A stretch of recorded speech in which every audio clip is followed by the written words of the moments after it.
Um cristão pode ser rico? Eu estava hoje num curso de formação e tocaram no assunto que a dificuldade do rico entrar no reino de Deus. E devido a essa dúvida e até a vontade de gravar um vídeo sobre isso, eu fiz uma direção espiritual com o meu pároco. E nessa direção eu perguntei para ele sobre isso. Um cristão católico, ele pode ser rico? Ele pode ter posses? Ele pode ter bens? Pensar em dinheiro? E você vai se surpreender com a resposta do meu pároco. Então, seja bem-vindo ao CIF, Clube de Inteligência Financeira. Aqui é o professor Alex e hoje eu vou trazer aqui para você, nesse vídeo, essa resposta. Se um católico, ele pode ser rico ou não. E o que diz a igreja sobre isso? E como eu te disse, você vai se surpreender. Por quê?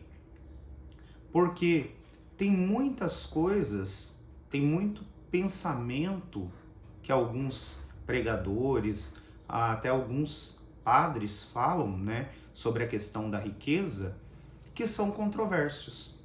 E hoje eu vou trazer aqui para vocês a resposta disso, com base na Sagrada Escritura. Então eu vou ter que usar aqui um recurso da minha cola, porque são muitas passagens, né? O material que eu estou utilizando aqui, a Bíblia Sagrada, é na versão Ave Maria, e eu vou deixar na descrição desse vídeo todas as passagens para que depois você possa pegar com calma e verificar a veracidade dessa informação, ok?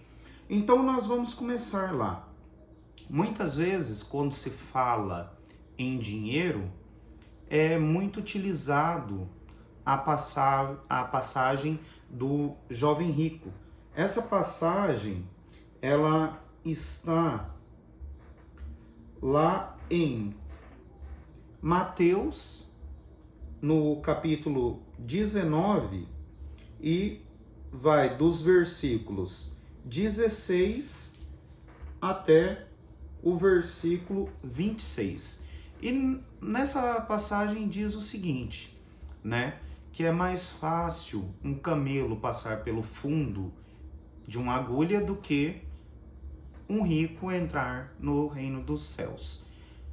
Só que as pessoas não entendem que o que é o fundo da agulha? O fundo da agulha era uma porta estreita. Pensa que naquela época Jerusalém era uma cidade fortificada, ou seja, cheia de muralhas. E quando os comerciantes chegavam no final do dia, aquela porta, as portas, né, principais eram fechadas. E só tinha uma porta menor, onde passava ali no máximo uma pessoa por vez. E essa porta era chamada agulha.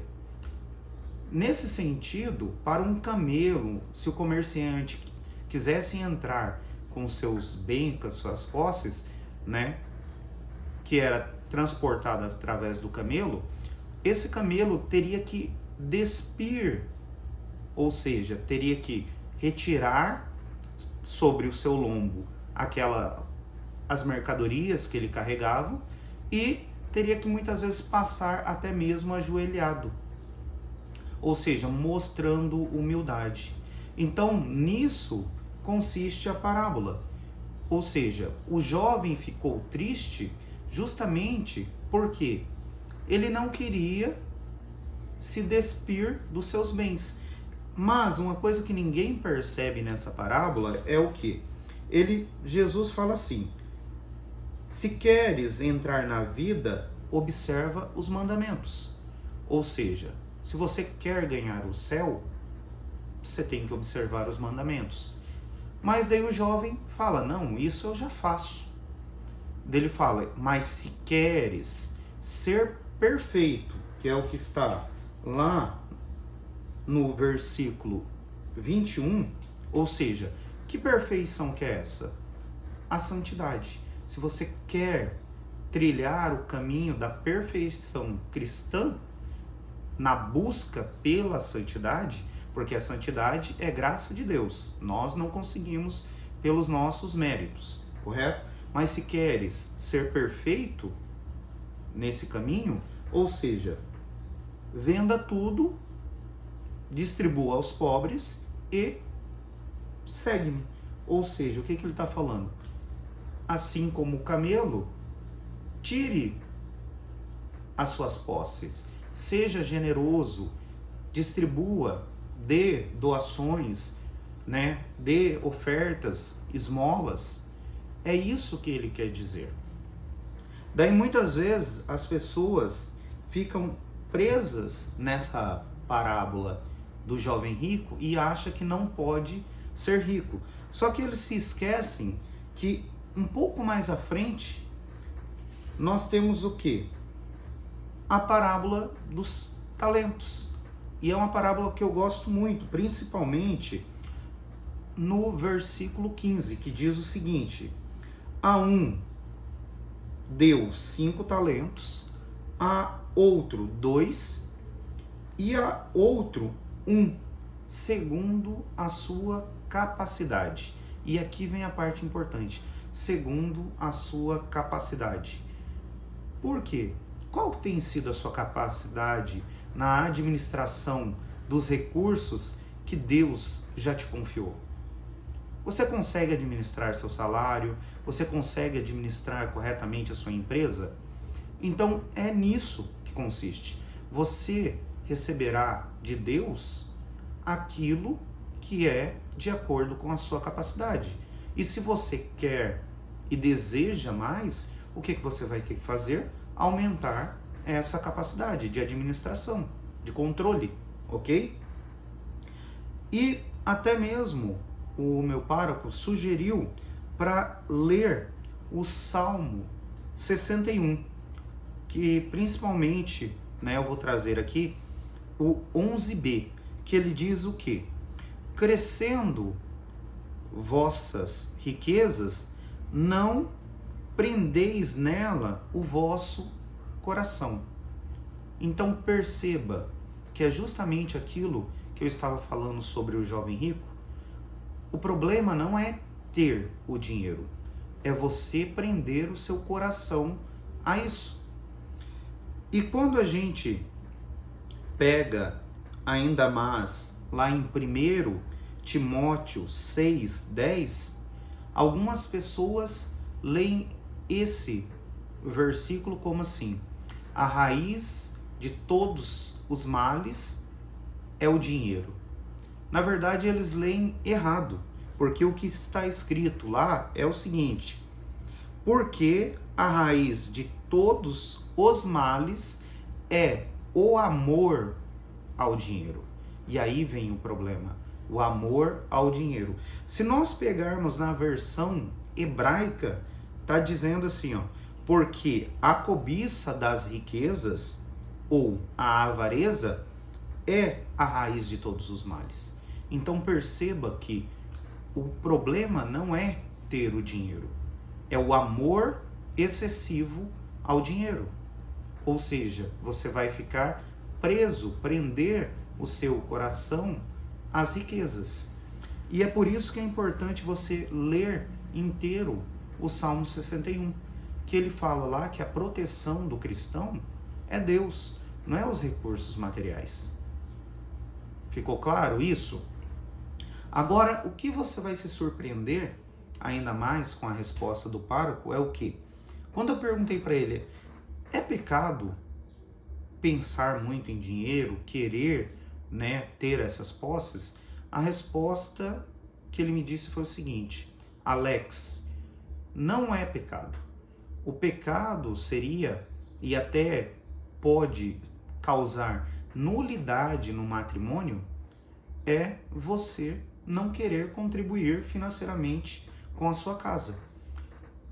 O meu pároco, ele faz parte da Câmara Eclesial né, de nulidade matrimonial, ou seja, um católico, ele não tem o seu casamento através do divórcio ali interrompido. O que acontece é o quê? Pode ter a nulidade do matrimônio se aquele matrimônio for considerado falso, porque os celebrantes, que é o noivo e a noiva, por alguma situação, causam nulidade naquele matrimônio, naquele sacramento.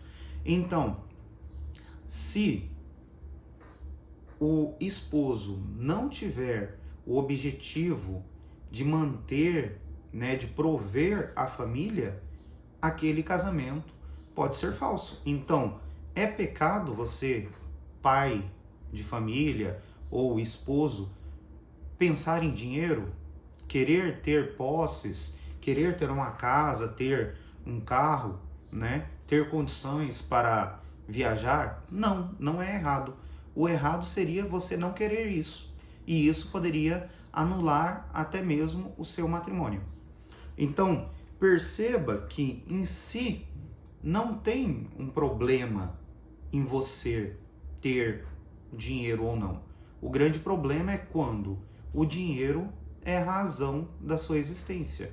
Quando você, vamos colocar, vontade exagerada de ter posses, você se apega àquilo e esquece Deus. Por quê? O que é o primeiro mandamento? Amarás o Senhor seu Deus de todo o coração, com toda a sua alma, com toda a sua força e com todo o seu entendimento, e ao seu próximo como a ti mesmo. Esse é o maior mandamento, que foi deixado, sintetizado por Jesus. Então, perceba que é o amor excessivo às coisas materiais, às coisas desse mundo, que é a ruína do cristão. Então, eu deixo até para vocês lerem alguns, né, para não chegar nesse amor exagerado, o Salmo 61, como eu coloquei, também 2 Coríntios, do capítulo 9, do 7 ao 11, e a questão também que é condenável é a ostentação. E essa ostentação a gente vai ver em 1 João, do capítulo 15 a 16. Ou seja, ter posses não é um erro, não é um pecado, mas ostentar, se mostrar, esbanjar na frente daqueles que pouco o têm, isso sim é um pecado.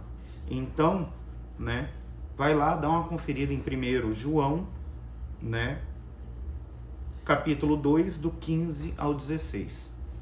Ficou claro para você? Então o problema não é você querer ter as posses, e sim utilizar ela de forma errada. E eu até gosto de um pregador que eu acompanho, considero um amigo. Ele diz o quê? Que todo católico deveria ser rico, porque se assim ele o fosse, ele poderia ser mais generoso, ele poderia devolver um dízimo melhor, e as igrejas não precisariam ter que ficar fazendo festas, porque elas se manteriam com o dízimo, a devolução. Ele faria ofertas generosas, ele daria esmola. Então, eu gosto muito dessa visão dele, justamente porque se o católico ele pratica a sua fé, ele vai cumprir todos esses preceitos. Então, ficou claro para você? Então, se gostou desse conteúdo, já peço aqui, dá um like aí, né, para que muitas pessoas consigam ter acesso a isso, a esse conteúdo. Me ajude através do compartilhamento. Mande para alguém que você acha que precisa ter essa visão, né, sobre a questão do dinheiro. E já deixa aí os comentários. O que você entende sobre as riquezas, né? E qual que é a sua visão sobre se o católico pode ou não ter dinheiro, ok? Então, forte abraços, que que você tenha muito sucesso em sua vida, prosperidade e até mais.